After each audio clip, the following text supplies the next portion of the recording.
Don't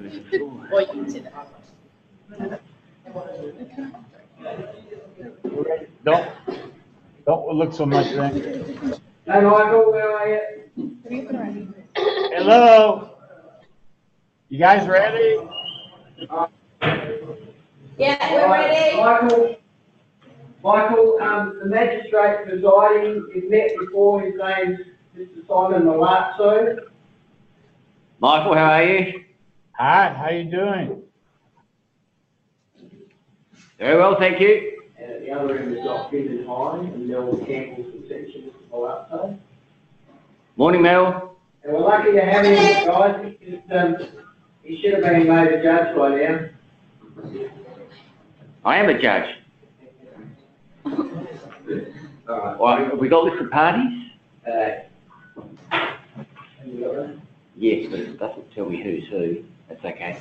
Right.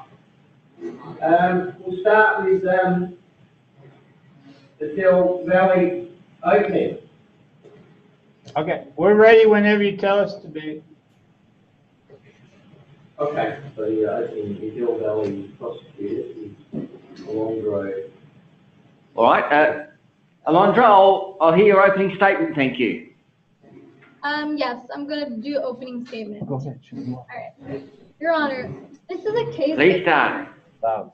Your Honor, this is a case of pure facts, not conjecture or mistaken identification. We would at this time like to review these facts. On or about 26 November 2005, at Norwood in the state of South Australia, the defendant, Mr. Crosio, did use a motor vehicle, namely a Holly utility of HRW 083, without the consent of the owner, L.B. Blackett.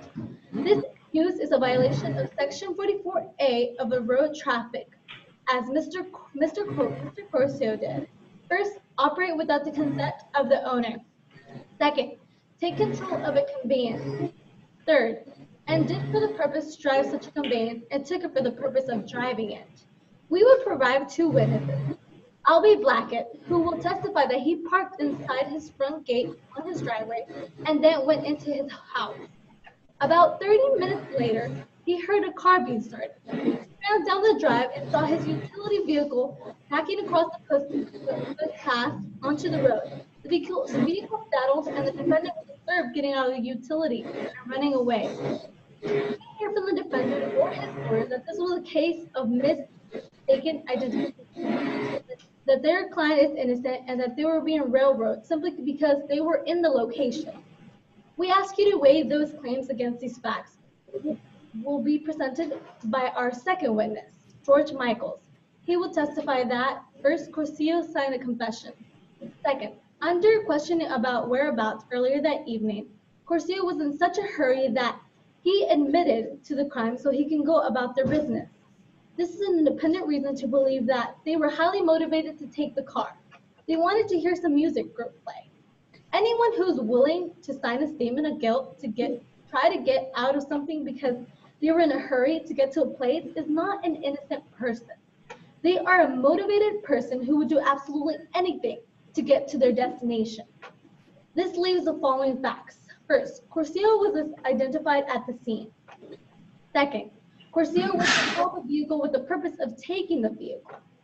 Third, by doing this, Crosio met all the three definitions of Section 44A of Motor Vehicle Act, as the meaning of definition of breaking criminal law, a Consolidation Act of 1935, the S86A, use of interference with a motor vehicle without the first obtaining the consent of the owner, subsequent offense, imprisonment for less than 3 months, and more than 4 years.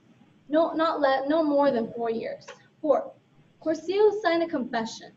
Now, the only thing here is to deliver a vote to convict the defendant of use of motor vehicle without the consent of the owner. Thank you, and thank you for your time.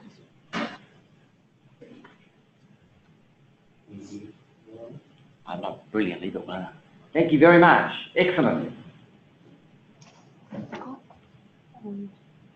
We call George Michaels.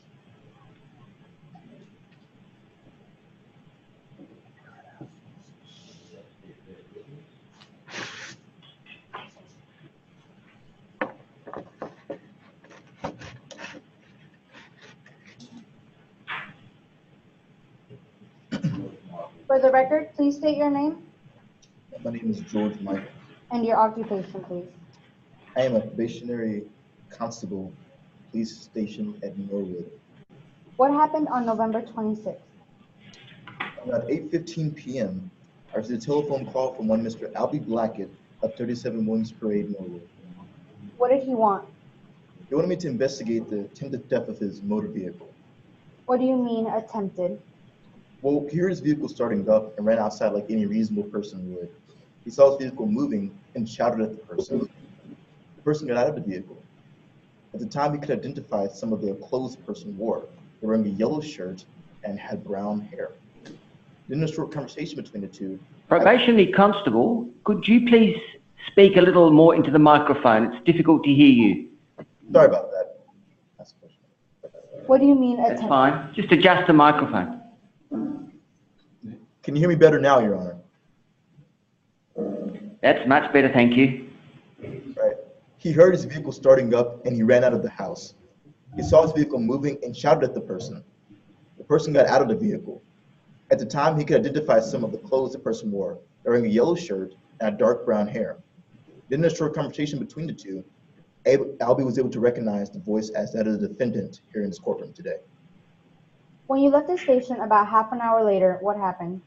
Well, a person wearing a yellow shirt and having dark brown hair approached me. What did you do? I told him that I needed to talk to him and at the police station. What condition was this person in when you saw them? He was sweating profusely and was quite out of breath. What would be the physical condition of a person who had been running? The exact same, sweating profusely and out of breath. When you took him to the police station, what happened? I told him that being of 18 years of age, he could get out of jail if he admitted to it. Your Honor, we would like to submit this as exhibit, or submit this evidence as Exhibit 1. What is this? Now, is there any objection to the admission of the statement? No, Your Honour. All right, the statement will be admitted. What is this?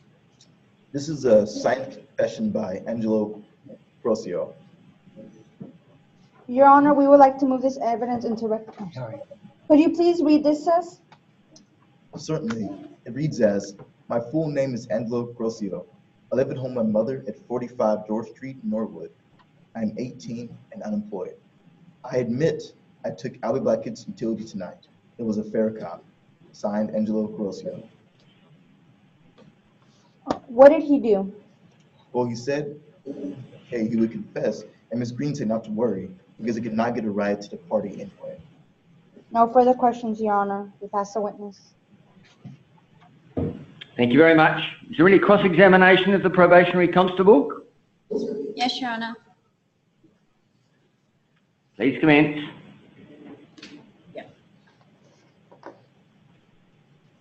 May it please the court, Your Honour, my name is Werfel and I appear for the defence.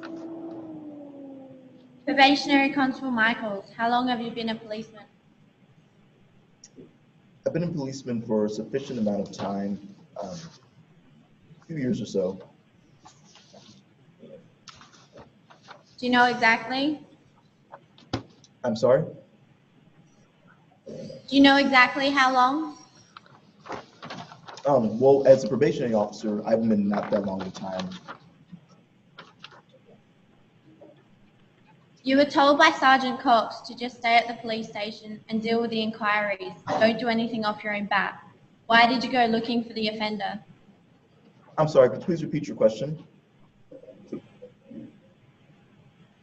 You were told by Sergeant Cox to just stay at the police station and deal with the inquiries.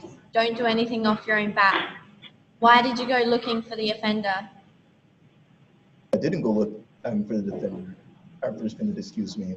I tended to my work and proceeded to address other inquiries. I stayed at the station for quite some time, in fact. It wasn't until I left some hours later that he was approaching me. But I wasn't directly seeking him out. Your statement says you left at about 8:45. Were you lying? Of course not. Why is there a Probationary discrepancy? Constable, could you please try to speak into the microphone again? Perhaps if you adjust a little closer to your mouth, it might help. Thank you.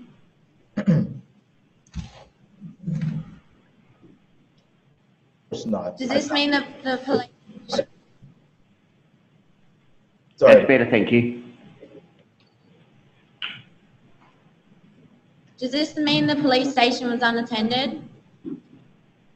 Certainly not. Who was there? Besides me, there were other personnel at the facility. Your statement says that everybody had left and you were on your own.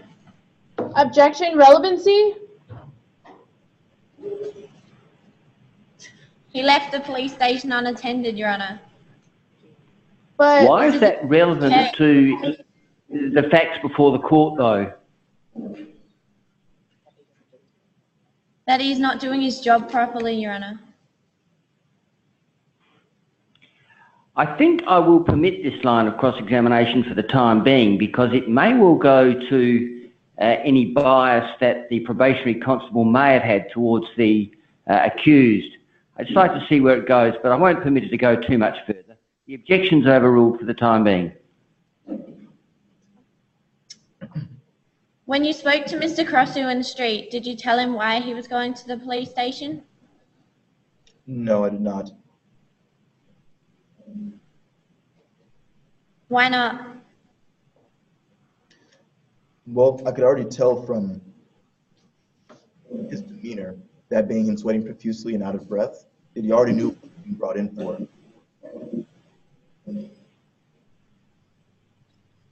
Do you think offering bail to Mr. Crosio was the reason he signed the statement saying he attempted to take the U? Sorry, could you please repeat that? Do you think offering bail to Mr. Crosio was the reason he signed the statement saying he attempted to take the U? Certainly not. A person such as him at that level who was more interested in going to a party was certainly more motivated in doing that than being a good snap or holding any innocence.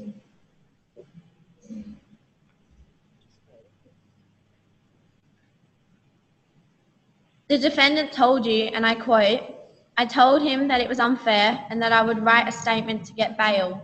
I have written and signed a statement admitting that I had tried to take the U. I only did that so I would get bail. So I put it to you that the defendant was tricked into signing the statement. Do you have anything to say?" Certainly so. So in that aspect, of course, anyone who signed a confession would say anything on their behalf, trying to make it seem as though what they did, they weren't guilty of. But in this case, all the facts pointed to Ms. Crosio did indeed attempt to take Mr. Blackett's utility vehicle. Because of this, and the nature that Ms. Crosio was in, as well as the description that matched for him, his only other option was to deny, of course, the charges brought before him, which isn't surprising in his case.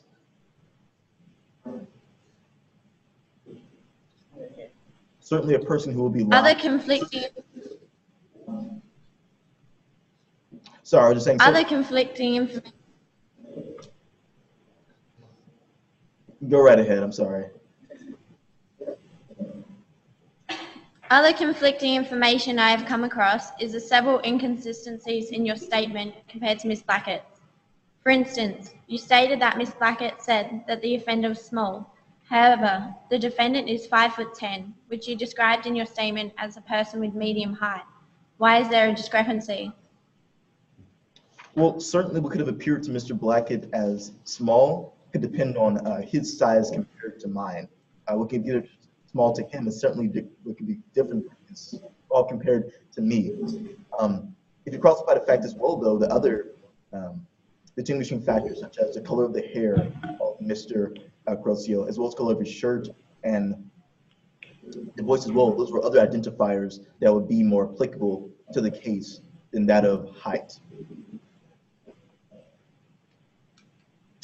You also stated that you saw the defendant has light brown hair. However, the defendant has dark brown hair and he has never dyed it. But in your testimony just then, you stated he had dark brown hair. Can you explain this? There's not a general inconsistency there. What I was told by Mr. Blackett over the phone was that there was brown hair, not a specific shade of color. But even then, the yellow shirt was the more critical factor. Then why did your statement say he had light brown hair? It was merely just a general description of Mr. Crosio. Well, that's not accurate, is it? It's very accurate considering that a person who would have ran from the scene would have also been sweating profusely, out of breath, as Ms. Crosio would have had the yellow shirt just as he did, and would have had knowledge of the event that happened, that took place, like Ms. Crosio also did.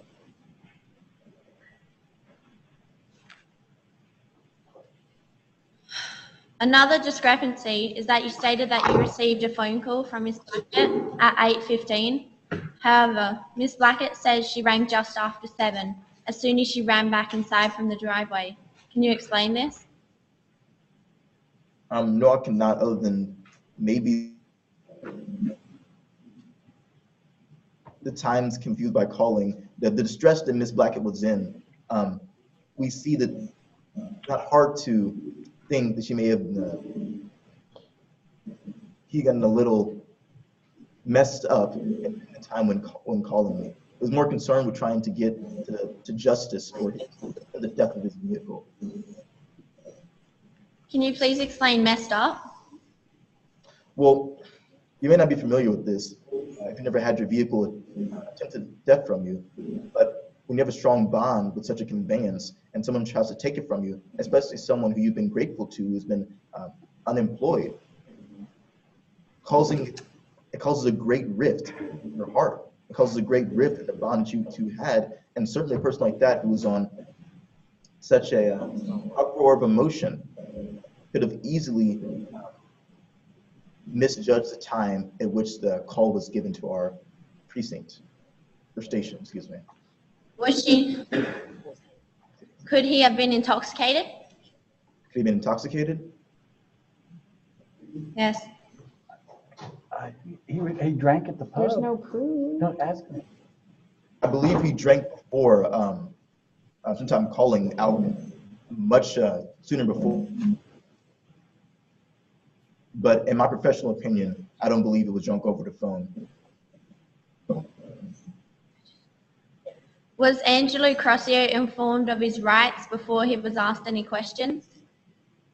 Certainly so. I told him that being of 18 years of age, if he admitted to the truth, he could get out on bail.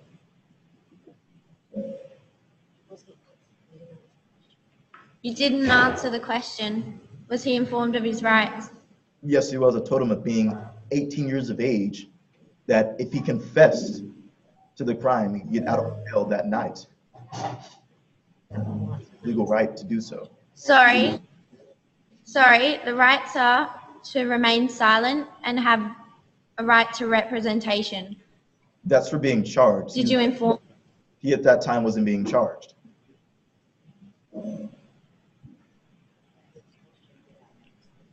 But he was questioned without someone present. A questioning and interrogating are two very different things.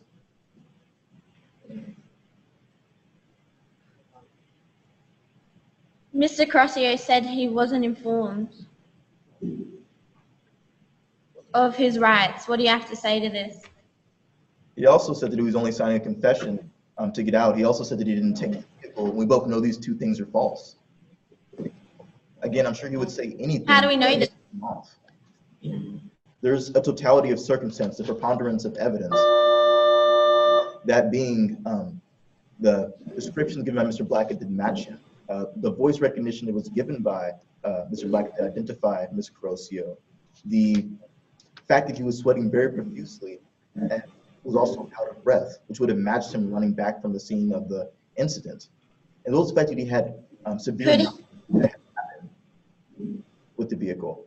Could he have not been out of breath from running home to turn off the oven? Yes, and that factor alone, again, may not point to him being guilty, but again, all the factors together. And even then, he knew about the vehicle in question being driven.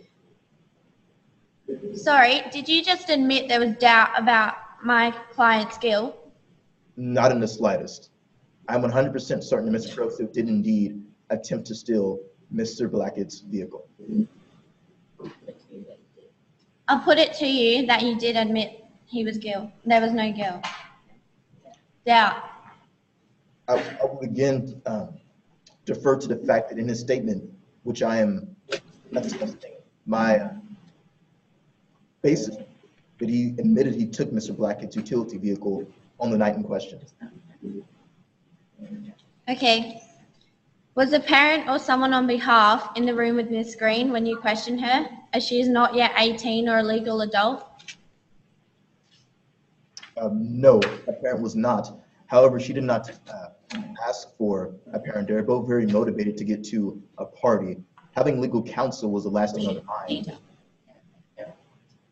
She does not need to ask for a parent. That is her right. Why did you not inform her? However, again, it wouldn't have made a difference because they were worried about getting to a party. I'm sure teens who are doing any great drinking around town would be not worried about trying to call their parents, but again, be trying to get to their next destination. Where? That is irrelevant. She has the right and she is under 18. Isn't this a breach of her rights? Certainly not. She wasn't being charged within any way. She wanted to help out with the process as much as possible. She was being questioned, therefore she had the right to have someone there on her behalf. I'm sorry, could you please repeat that? Just say, don't worry. Don't worry. Did you have to wait until the next morning when Mr. Blackett wasn't heavily intoxicated to take his statement? Not at all. He was never heavily intoxicated. According to his statement, we've calculated that he was drunk. I never. Why was his statement not tonight? I'm sorry, according to my statement or Mr. Blackett's statement? Mr. Blackett. Mr. Blackett, I believe, never said that he was drunk. Even then, it didn't make his The amount of alcohol any less true. The amount of alcohol consumed shows that he was in fact drunk. Not at all. It Or depends leads to being. on an individual basis. But even then, even if Mr. Blackett happened to be drunk, it didn't change the nature of his story. It didn't change it any less true. Then why didn't I'll only allow one more question in cross-examination, all right? Cross-examination has gone long enough. One last question. Your Honour, I question the reliability and credibility of this witness. There appears to be errors and confusion between Mr. Blackett and Probationary Constable Michael's statements. He is not Well, you can experienced. tell me, I'll hear about that in the closing, but that's enough cross-examination for now. Thank you very much. No further questions, Your Honour. Thank you. Redirect? Now, we don't have re-examination. No. Is there any re-examination? No, Your Honor. All right. And who's the next witness for the prosecution? We call Abby Blackett. What is your name? My name is Where do you live? I live at 37 Williams Parade, Norwood. And what is your occupation? I'm a self-employed plumber. What were you doing about 6 p.m. on November 26th? I was at the Bel Air Golf Club doing an urgent job, fixing a burst sewer, having a couple of drinks with friends when my spouse rang to tell me about an urgent job and if I could do it on my way home. But I decided to go home first to see if I could find my spare glasses. Where did you park your car and why? I parked my car outside the gate by the driveway. How long were you inside your house? I was inside my house for about 30 minutes getting dressed and eating. Then what happened? I heard my truck start, so I ran outside. What, if anything, did you see and say? I saw my truck pull out and go out the footpath, and I yelled, "Stop!" And then the truck stalled, and a man got out wearing a yellow shirt and black pants. Who was the person driving your car? A man who had a yellow shirt and black pants. What, if anything, did you say to the person? I yelled, "Stop, you thief!" And he yelled back, "Give up, old man." Who was this person? This person was Angelo Crosio, who was unemployed at the time and did a couple of jobs for me in the past. And what did you do next? I went back home and called the cops. No further questions, Your Honor. Thank you. Is there any cross-examination? Yes, Your Honor. Mr. Blackett, how many drinks had you consumed the night that you claim Mr. Crosio tried to steal your utility? Just 4. My calculations according to your statement is that you had at least 5. No, that's incorrect.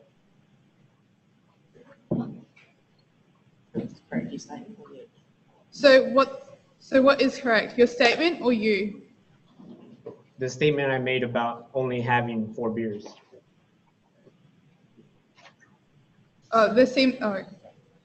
When did you consume your first drink?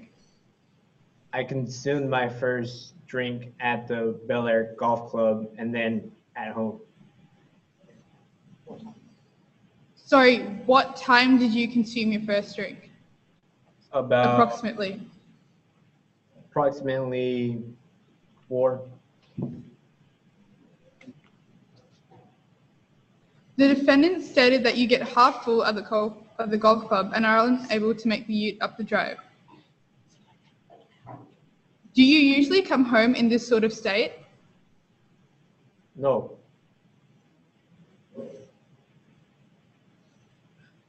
Would you maybe consider yourself as an alcoholic? Objection, relevancy? Yes, what's the relevance of that question? It may be that the witness had a drink on the night, but why does it matter if he suffered from an alcoholic disease? Mr. Crosio says he does it all the time. No, I won't permit that question. You can ask how often he drinks.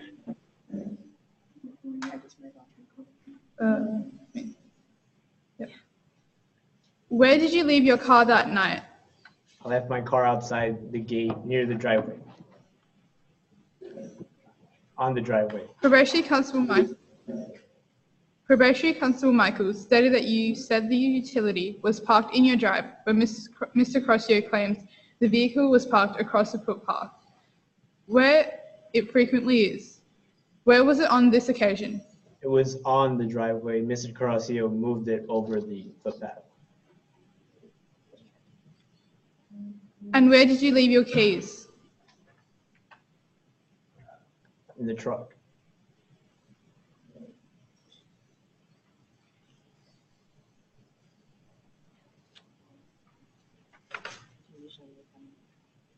Do you usually leave your keys in the car? On occasion, in this particular occasion, I was about to leave, so I did.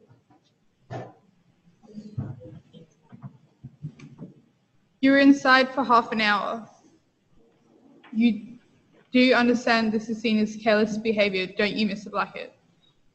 Careless behavior does not justify a crime. It wasn't careless behavior. No, but do you believe this may have made your vehicle an easy target? Not at all.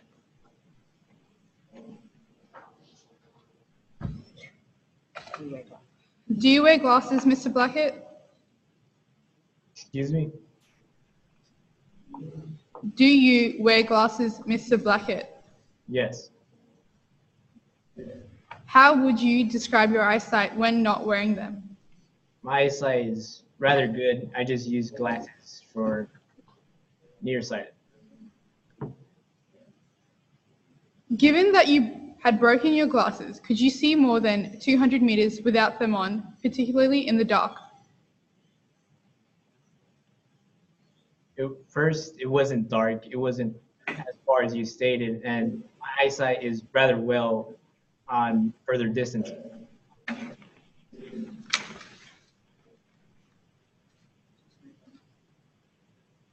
Should you have been driving in the state, for example, you had consumed at least 5 alcoholic beverages? Or, sorry, 4.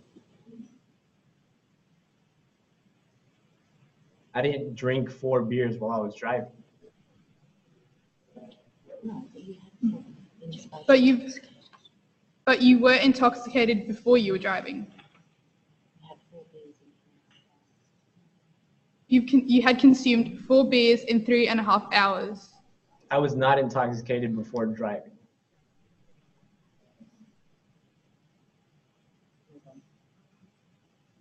Do you believe that alcohol, impaired vision, and dim lighting are factors that led you to believe that Crosio was the thief? No, it wasn't dim lighting or impaired vision. I recognized and identified Mr. Crosio by his voice.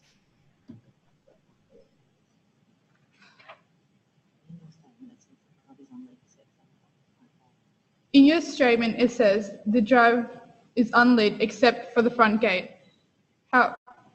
How could you see clearly? Very dark. Sorry? It wasn't dark. The sun sets at 9:30. No. No, it's at 6 p.m.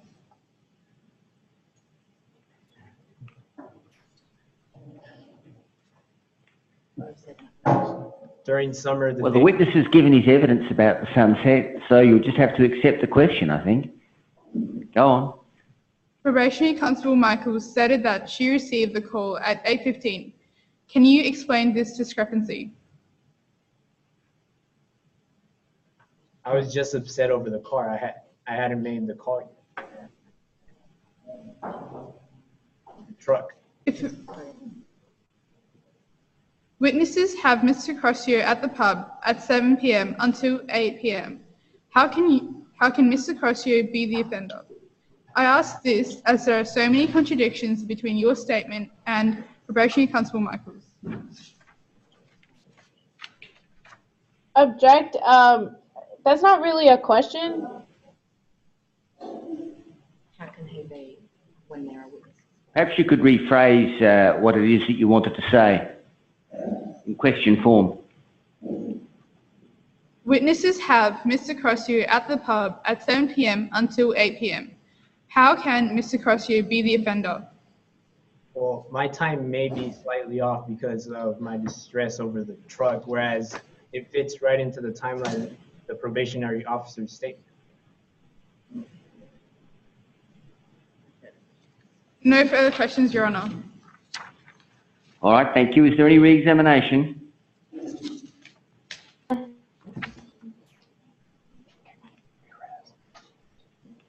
All right, is that the case for the prosecution then?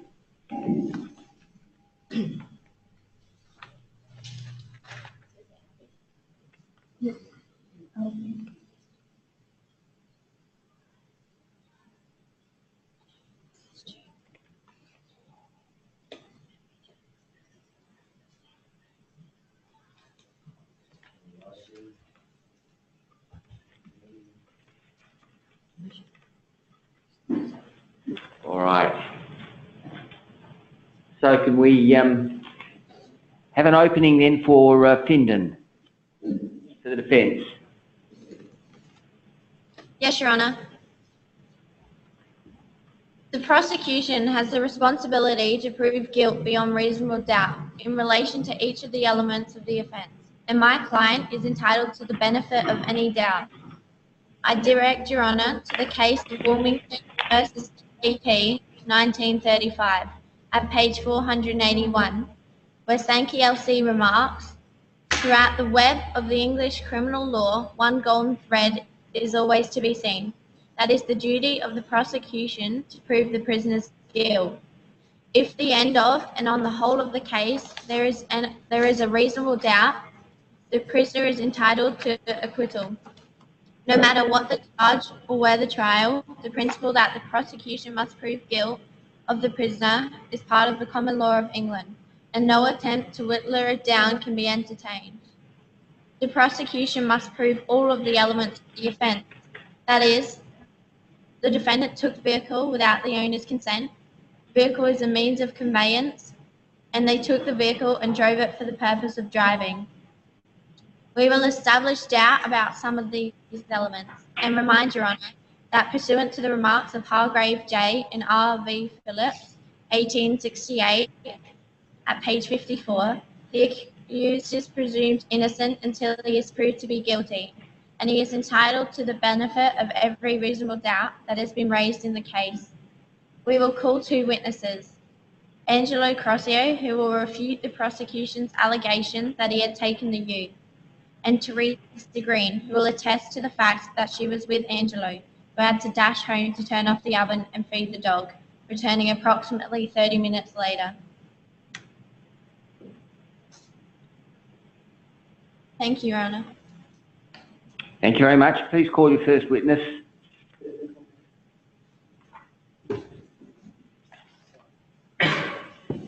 We call Mr. Crosio, Your Honour.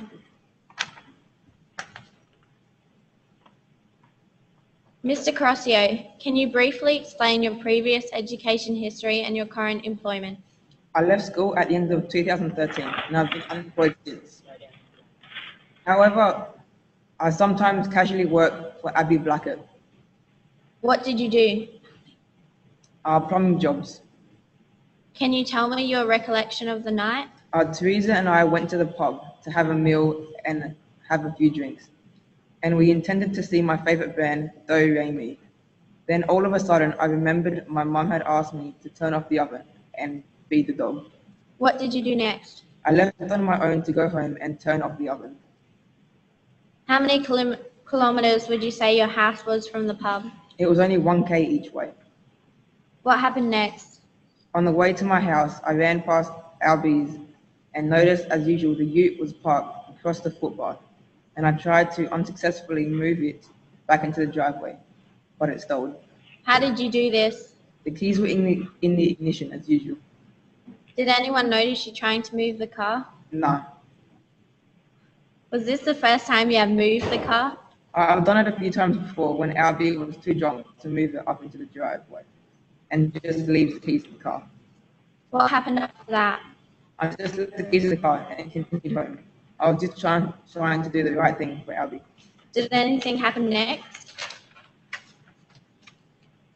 On the way home, as I was running, there was an elderly lady walking her dog on the footpath.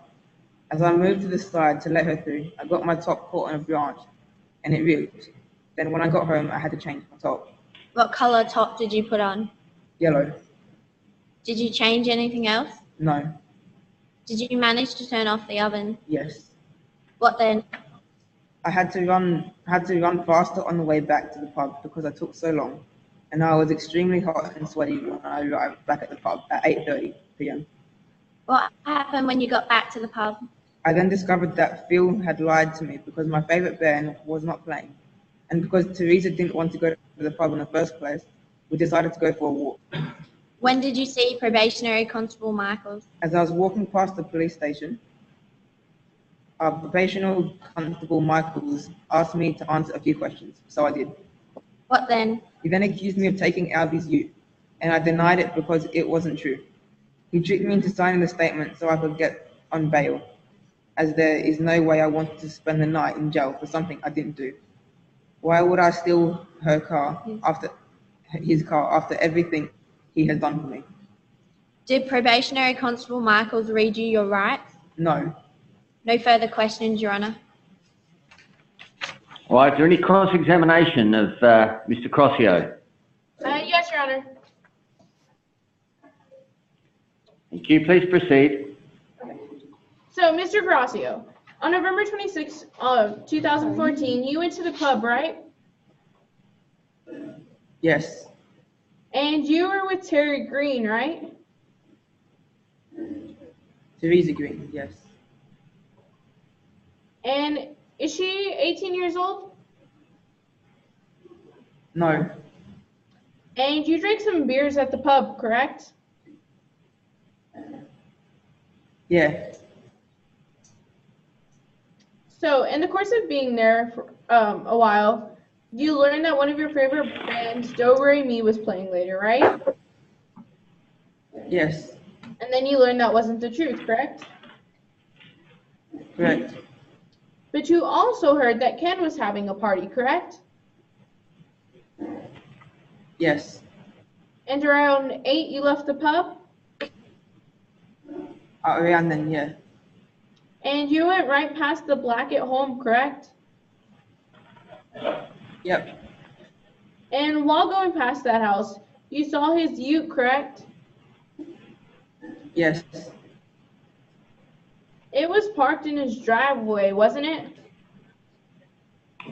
No, it was parked on the footpath. You then opened the door and entered his ute, correct? Yeah. And you got behind the steering wheel, correct? Yep. And you turned the ignition on and started it? Yes. And did you put your hand on the gear lever and move it? I attempted to, but it stalled. And you put your foot on the accelerator and pushed it, didn't you? Yes, but it stalled. It stalled soon after. Also, you just admitted to making at least 5 different driving moves with the ute, correct? The car didn't move. Yes or no? Yes. So you ran away from the Blackett's home, correct? No, I ran towards my home. But you ran away from his home, right? Yeah. And in the course of doing that, you tore your yellow shirt, right? No. I tore my shirt that I was wearing. I changed into a yellow shirt. So when you returned back to the pub, you were sweating and you had changed your clothes, right? Yeah. And Constable Michaels talked to you about this event on the night, right? Yes. And he told you to tell the truth, correct? No, he told me to sign a statement to get bail.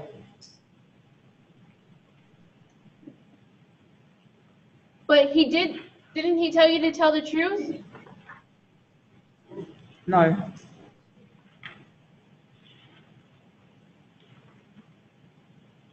He told you that if you told the facts, then you would get bail, correct? Because you're 18 years old?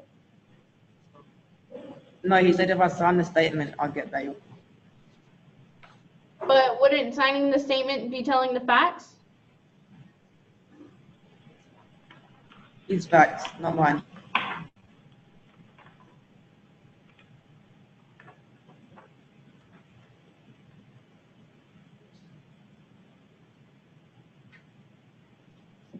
Mr. Crosio, how many drinks did you have? 2.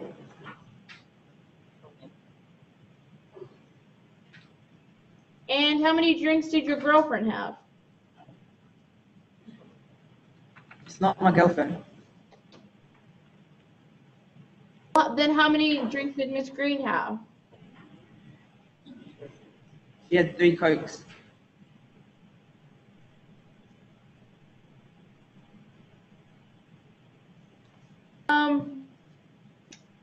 You signed the confession, correct? Yeah. And did you take an oath to tell the truth today, right? Yes. And if you lied then, that means you would say anything you want, correct? You would say anything to get what you want. No. Change around it.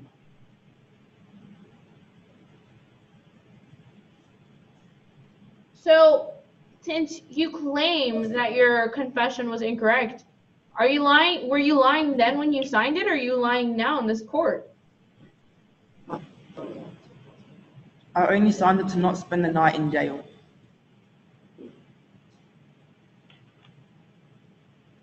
So, are you admitting that you would do anything to not go to jail?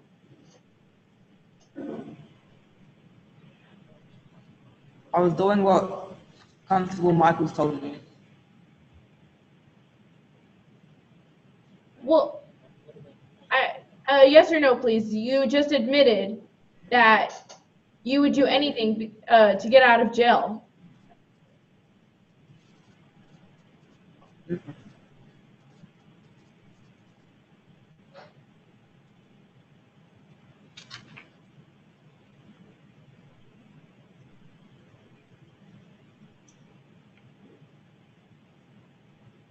Yes or no?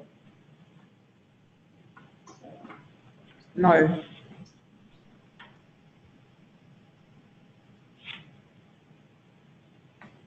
So, in other words, you're telling me right now that you signed the confession because it was right, correct?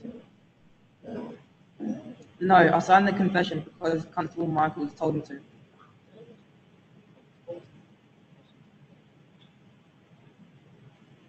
So now you're saying the confession is wrong, right? Yes. I was pressured into it. So you're saying you signed a statement that was false, right? Yes. And that means that you would bear false witnessing, correct? You would bear a false witness then, correct? Your Honor, he has answered the question several times. It's a different question. Well, I'll allow this one last question as to whether he would sign a false statement for an ulterior motive. I'll just hear his answer to that question. Please answer the question, Mr. Crosio. I signed it because I was unaware of what was really happening. I was only 18. And I didn't have a lawyer at the time. But No further question. okay, no further question. Okay. Okay, well, no further question. No, tell him. Thank you.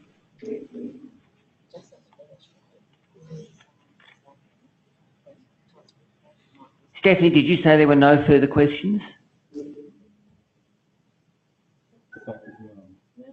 Go ahead. Yes, Your Honor, there are no further questions. Thank you. Is there any re-examination of the witness? Yes, Your Honor. I'll allow a couple of questions only.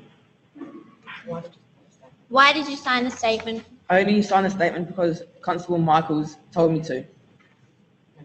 No. No further questions, Your Honor. All right, thank you. Are there any other witnesses for the prosecution? Sorry, for the defence. Yes, Your Honor. All right, please proceed.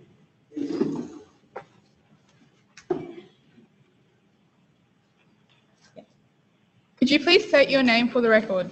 Teresa Green, How old are you? 17. How do you know Mr. Crosio? We went to the same high school, Norwood High School. What would you say your relationship was like? We were quite close, but our relationship is strictly platonic. Miss Green, why were you reluctant to go to the pub with Mr. Crosio? My mum doesn't like me going, as she doesn't like me drinking. She thinks I would be pressured to do this. How many drinks had you and Mr. Crosio consumed at the pub? I asked Phil to get me 3 Cokes. At what time did Angelo leave the pub? Just after 8 p.m. What time did he get back? He took about 25 minutes. What did you do in the meantime whilst the defendant was gone? I sat there and played Keno. When approached by Probation Constable Michaels, did the officer seem in any way to be pressure you both into going to the station? He didn't seem to be pressuring us, but he didn't tell us why we were going there with him. Did the probation constable read your rights before questioning you? No. Once you were at the station, what did the officer do? He started asking me questions about where we had been and what we had been doing. He also asked me where Angelo was at 7 p.m. Who was present when Probationary Constable Michaels questioned you? Just me and probationary Constable Michaels. Was anyone there to represent you? No, I was in there by myself. Do you think Mr. Crosio was pressured into signing the statement admitting he took Mr. Blackett's utility? Of course he was. Probationary Constable Michaels scared him.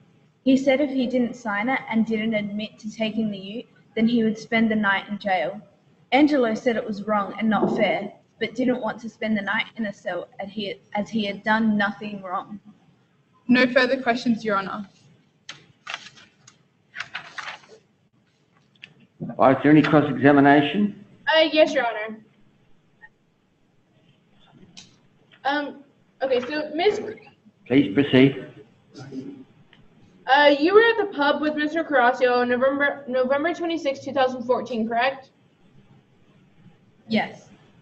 And you're underage to be in the pub, correct? Because you're not 18? Anybody can be in a pub. It's just in the gaming area that anybody under 18 years of age is not allowed. And Mr. Crosio's favorite band is Do Re Mi, correct? Yes. And his friends were teasing him about the fact that the band was playing there later that night, correct? Yes. But that wasn't the truth, was it? No, but we didn't know that. So, and Mr. Crosio left around 8 p.m., correct? Yes. And when he left, was he wearing a yellow shirt? No, he was wearing a white shirt. And when he came back, he was wearing a different shirt, correct? Yes, it was yellow. And also when he came back, he was sweaty and out of breath, correct? Yes, because he ran. And did you ever leave the pub when he left at 8? Sorry, could you please repeat the question? Certainly. You never left the pub when Mr. Crosio left at 8 p.m., correct? Yes, that's correct. I stayed there and played Keno. You didn't see what happened at the Blackett's house, did you? No. And before you left, Mr. Crosio was trying to get you to a car or a ride to the party, correct?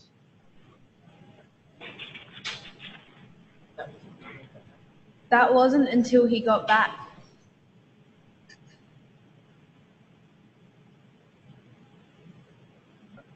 But according to your testimony, weren't you asked to see if you could borrow your mom's car before you left?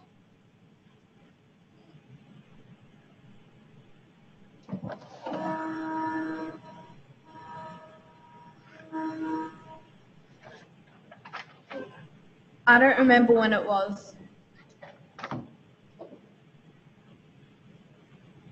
So are you telling me that you just lied under oath?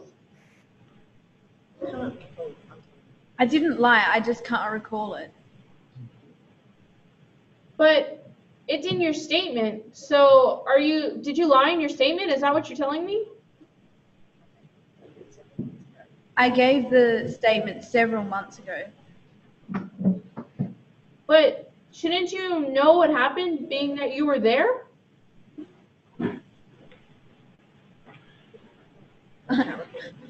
I know what happened, but I can't recall what happened at the time, as it was several months ago. Do you really know what happened then, if you don't remember? What is the point in you being here today if you don't remember what happened? I do remember what happened, I just don't remember the timing.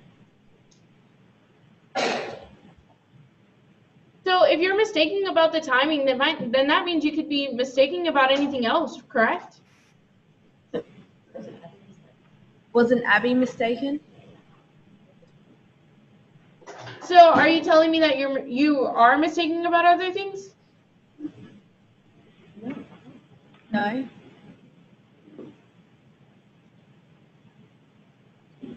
So if your logic is right, then that means that you're excusing Albie's mistakes then too, correct?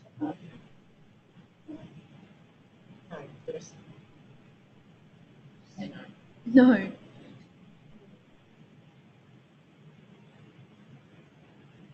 So if you can't excuse his mistakes, then you can't excuse yours either, correct?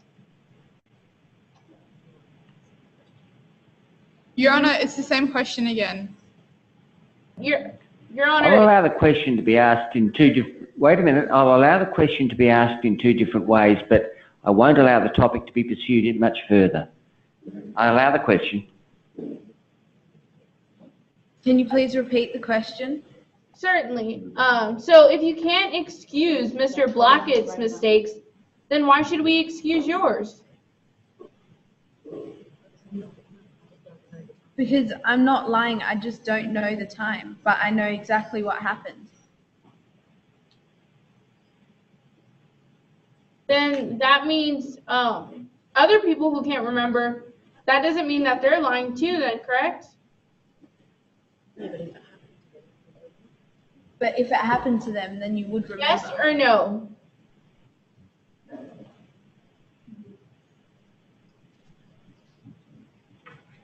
No.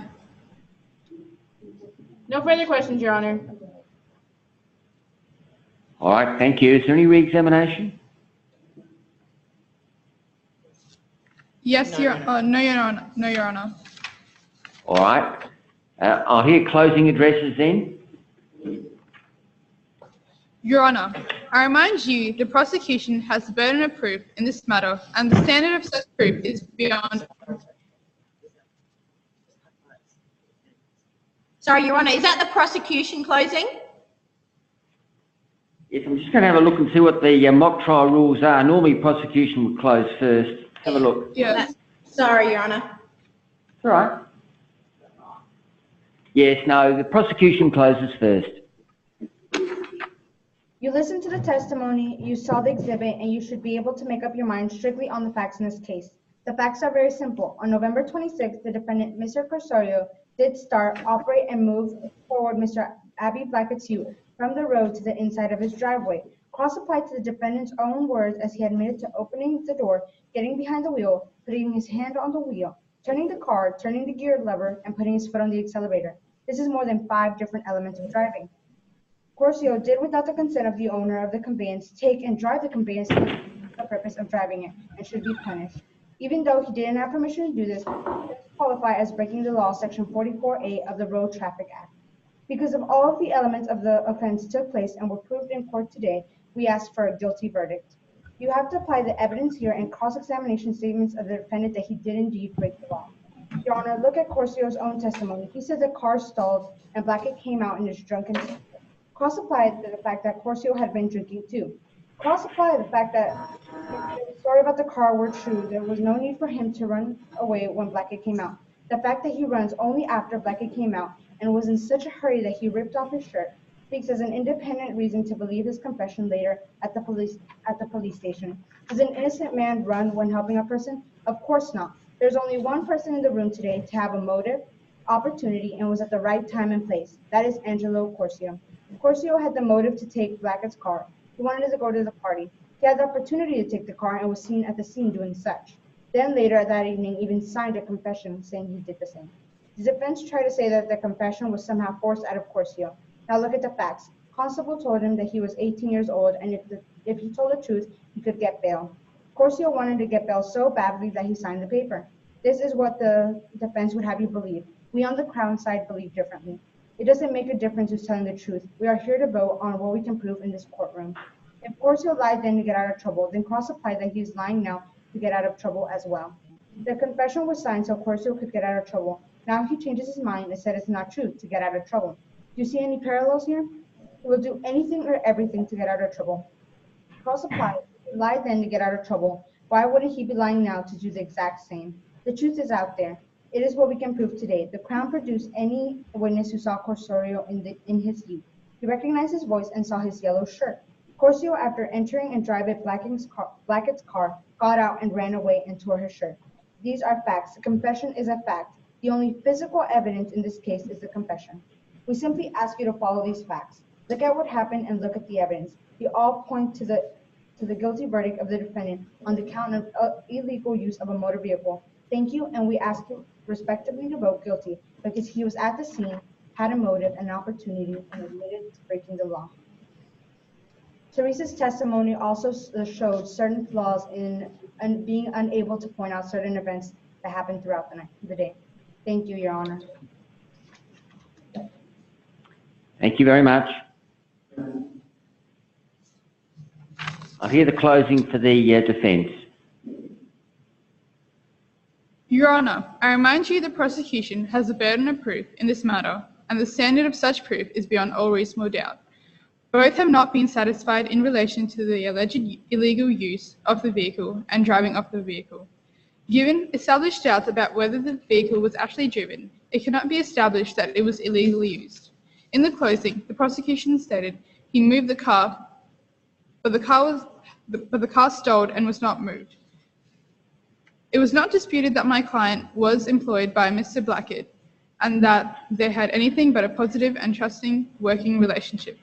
My client depended on Mr. Blackett for work and is thankful of this, so it is highly unlikely that he would do anything to jeopardize this arrangement. I have high doubts that in Mr. Blackett's condition on the night, and I suggest that he was affected by alcohol, as he often is, and hence not a reliable witness. Not to mention the statement was taken from him the next morning when he would have been able to sober up and not recall many of the previous events. We also raised the issue that the forced guilty plea by my client to the probationary constable Michaels is not admissible, as he was not advised of his rights. The person that Albie saw trying to move his ute was not in fact my client. This is clear through the contradictory evidence and statement given by Albie Blackett and probationary constable Michaels. The ridiculous amount of errors made by probationary constable Michaels is inexcusable and has infringed the rights of my client.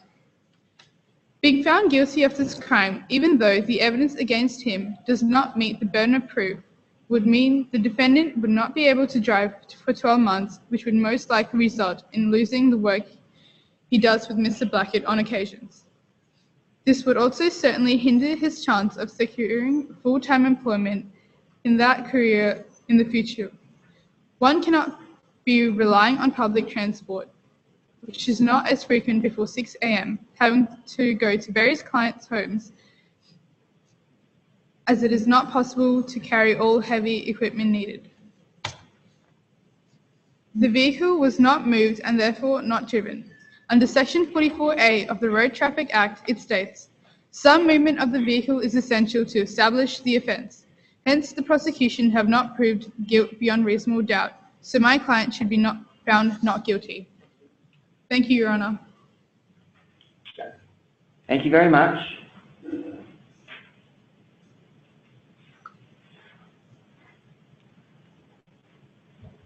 All right, because this is a very important international trial, I'll deliver my reasons immediately. In this case, Angelo Crosio is charged with using a motor vehicle without consent. Prior to the trial taking place, one of the most important witnesses for the prosecution, Constable George Michaels, returned to his home country of the United States of America, and by coincidence, Albie Blackett, the owner of the vehicle in question, was on vacation in the same country. As a result, the Director of Public Prosecutions from South Australia briefed the most competent attorneys in Texas to conduct the trial by audio-video link. There is no doubt that on the night in question, the accused, Angelo Crosio, entered the vehicle of Albie Blackett and at the very least attempted to drive it. That is clear from his own evidence. The question is, has the charge against him been proven beyond all reasonable doubt? There are a number of issues that need to be dealt with. Firstly, a statement which the prosecution tendered in evidence, in which Mr. Crosio said, "I admit I took Albie Blackett's ute tonight. It was a fair cop." The time this statement was signed, Mr. Crosio was only just 18 years of age. He was not warned of his rights, and he was told that if he signed the statement, he would not have to spend the night in jail. In my opinion, this was an improper inducement, and I will not rely on the statement for any reasons as evidence against Mr. Crosio. The second important question is, was the car in fact driven? The evidence of Mr. Blackett was that the car was reversed out of the driveway.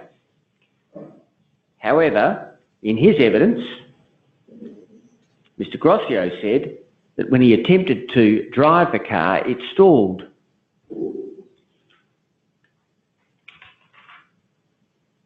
I refer to Bassel and McGuinness, a decision of the Chief Justice, reported in 29 South Australian State Reports at page 508, where the Chief Justice observed the defendant could operate the brakes, indicators, warning device, steering and lights. In my opinion, he also had something to do with the movement and propulsion. I think the defendant was driving in the ordinary sense of the word. In this case, Mr. Crosio started the vehicle. He was in control of the brakes, indicators, warning device, steering and lights. He stalled the car, but that was an accident. He was still driving the car. A car can be driven even if it's stalled, in my opinion. Therefore, I am satisfied beyond all reasonable doubt that the car was driven. The only final question is, was it in fact taken and driven? Now, the concept of taken is a little different from driven. There must be an intention to remove the car from the possession of the owner and appropriate it for the use of the accused. While I strongly suspect Mr. Crosio intended to take the car and possibly use it to drive to the party, this has not been established beyond reasonable doubt. I cannot be satisfied that the excuse proffered by Mr. Crosio at the trial was not in fact the real reason why he was in the car driving it. As I say, I hold a strong suspicion that he's guilty, but in our legal system, a strong suspicion is not enough. I must be satisfied beyond all reasonable doubt that he's guilty, and I am not so satisfied. For those reasons, the case will be dismissed.